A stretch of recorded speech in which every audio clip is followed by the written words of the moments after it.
Hello tribe, it's Dami here from Dami's Diaries. This channel is all about sharing real life experiences, personal growth, motherhood, and everything in between, whether it's life lessons, motivation, or tips on balancing the various roles we play in life. You'll find it all right here. For those of you who have been here before, welcome back. It's always great to have you.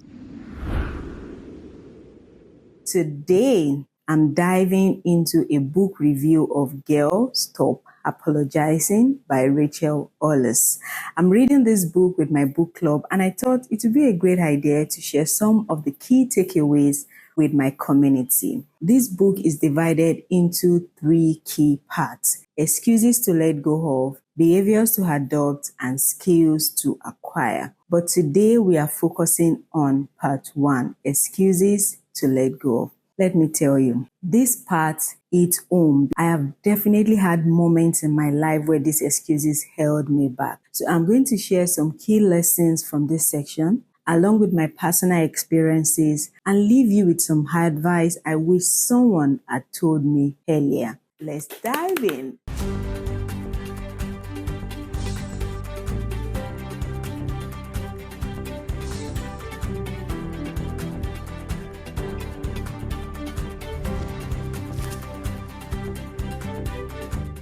Excuse number 1, I'm not enough. This is the first excuse that Rachel tackles, and I think it's something so many of us can relate to. We have all had moments where we have felt inadequate, like we don't measure up, or we are not doing enough to deserve success. My personal experience, for me, this excuse showed up when I was balancing motherhood, my career, and trying to build something of my own. I felt like I wasn't doing enough as a mom, like I was failing if I didn't have everything perfectly organized. I constantly doubted myself, and that feeling of not being enough was exhausting. But here's what I realized: you don't have to be everything to everyone. You don't have to check off every box to prove you are worthy. Just showing up as you are is enough. And my advice to you is, don't let the fear of inadequacy stop you from moving forward.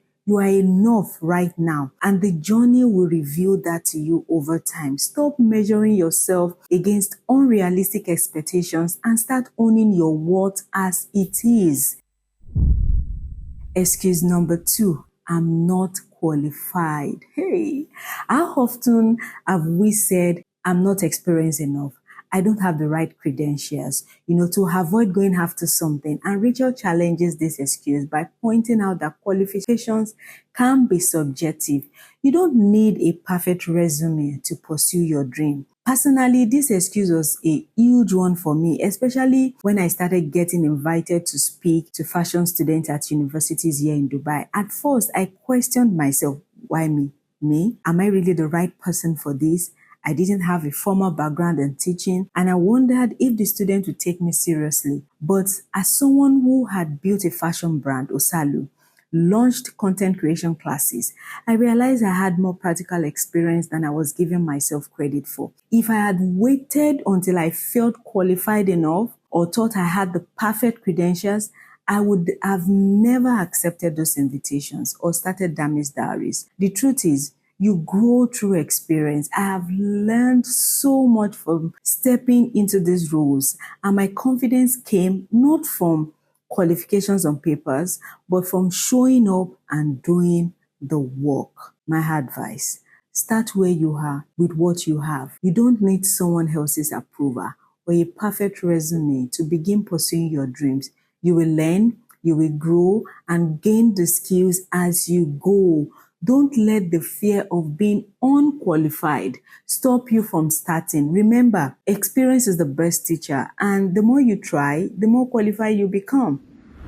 Excuse 3, I don't have time. This is so common. How many times have you caught yourself saying, I just don't have the time? Whether it's for your personal project, self-care, or pursuing a dream, time often feels like it's slipping away. But Rachel flips this excuse on its head, reminding us that it's not about having time. It's about making time for the things that matter. In the book, she introduces the 5 to strive technique, encouraging us to treat the time we dedicate to our goals as sacred. Rachel stresses that when we are serious about achieving something new, the question isn't, can I do it? The real question is, what am I willing to give up to make it happen? Is about prioritizing and being willing to sacrifice certain things like social media scrolling or watching TV in order to invest time in what truly matters to us. For me, this really hit home. When I was balancing motherhood, work, and trying to build Dami's diaries, I often felt overwhelmed by how little time I had. But when I started following this approach, I realized it wasn't that I didn't have the time, but I needed to adjust how I was spending it. I became intentional about cutting things that weren't serving my goals and carving out even small pockets of time to work towards them. Now, my advice to you: take a look at your daily routine and ask yourself, what am I willing to give up in order to achieve this new goal? Whether it's waking up 30 minutes earlier or reducing time spent on distractions, you will find that when you prioritize what truly matters, you will have more time than you think. Treat that time as sacred because it's what will help you grow and move closer to your dreams. Excuse number 4, it's been done before. The fear that because something has already been done by someone else, there's no room for us to do it. But here's the truth: no one can do it the way you would. You bring your own unique experiences, voice, and perspective to everything you do. I remember when I started this channel thinking there are already so many people talking about personal growth and motivation. What could I possibly add? But I quickly learned that my voice, my story, my experiences are different from anyone else's. And that difference is what makes it valuable. Don't let the fact that someone else is doing something discourage you from pursuing it. There is room for all of us, and your unique perspective can make a huge difference to someone else. Just because it's been done doesn't mean it's been done your way. Excuse 5. What will they think? This excuse is all about worrying about what other people will think of you, whether it's the fear of judgment, criticism, or rejection. And Rachel encourages us to stop letting opinions of others dictate our actions. At the end of the day, we have to live with our choices, not them. I used to worry a lot about what people would think, whether it was starting my fashion brand Osalu, teaching content creation classes, or launching this YouTube channel. I wondered if people would judge me, think I wasn't qualified enough, or that I was doing too much. But I realized that constantly seeking approval from others only held me back. Once I stopped caring so much about what others thought, I felt free to pursue what truly mattered to me and embrace all my passions without fear. My advice to you: you can't control what people think, but you can control how much you let their opinions affect you. Live your life based on your desires, not based on what others expect of you. At the end of the day, their opinions won't pay your bills or bring you happiness. Only you can make the decisions that will fulfill your dreams and your purpose. Excuse 6. Good girls don't hustle. Hey, this one taps into the societal belief that as women, we shouldn't be too ambitious, too driven, or too focused on success. But Rachel tells us that it's okay to hustle, to want more, to be unapologetic about going after it. As a wife and a mother, I often felt that pressure, to stay in my lane and not be too ambitious, as if pursuing my dreams somehow makes me less nurturing or caring. But I have learned that my ambition doesn't take away from my ability to be a good wife or a mom. In fact, it set a great example for my children, showing them that it's okay to dream big and work hard. My advice: don't let society's expectations limit you. It's okay to hustle. It's okay to be ambitious. You can be a great mom, wife, or friend while still pursuing your dreams. Don't feel guilty for wanting more. Excuse 7. I'm not a goal-oriented person. Some people avoid setting goals because they feel they are not naturally driven or don't have the discipline. But Rachel believes that everyone can become a goal-oriented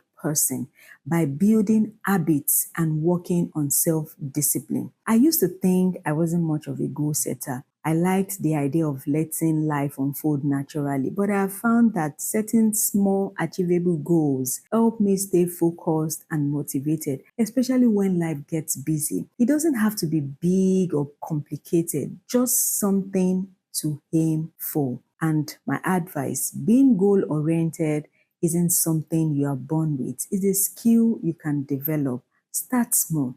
Set simple, realistic goals and celebrate your progress along the way. As you build momentum, you find that goal setting becomes second in nature. Excuse 8. I'm terrified of failure. Hey, you see the way I'm shaking? Failure is a huge fear for so many of us, and our author reframes failure as a learning opportunity, not something to be ashamed of. If you are not failing, you are not trying hard enough.